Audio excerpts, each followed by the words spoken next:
good morning Mussoorie আৰু এতিয়া মই আছোঁ বৰ্তমান মছুৰীত আৰু ৰাতিপুৱাই মানে মাউল ৰোডত মানে গৈ আছোঁ এতিয়া মানে চাবৰ কাৰণে আৰু অলপ ভোকো লাগিছে ব'লক এতিয়া অলপ কিবা এটা খাই লওঁ এতিয়া মানে মই খাব লৈছোঁ গাখীৰ চাওক গৰম গৰম গাখীৰ আৰু লগত কি চাওক এখন জেলেপি আৰু জেলেপি আৰু গৰম গাখীৰ খাই চাবচোন বহুত ধুনীয়া লাগে গৰম জেলেপি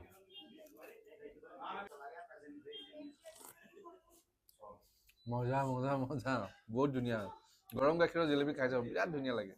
ৰাতিপুৱা ব্ৰেকফাষ্টত বাৰু এনেকৈ পুৰি আৰু চলে ভটোৰে খাই পাইছানে বিৰাট টেষ্টি লাগে লগত আমৰ আচাৰ অকণমান পিঁয়াজ লৈ ল'ব মজা লাগে আৰু খাই চাওঁ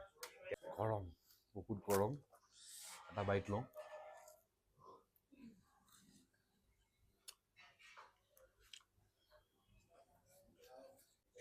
এতিয়া বাজিছে 8টা আৰু এতিয়া ব্ৰেকফাষ্ট কৰি আছোঁ বহুত ধুনীয়া কাবুলী বুটৰ চব্জি আৰু পুৰি মানে চলে ভটোৰে টাইপ আৰু অলপ সৰু আৰু চলে ভটোৰতকৈ বহুত ধুনীয়া হয়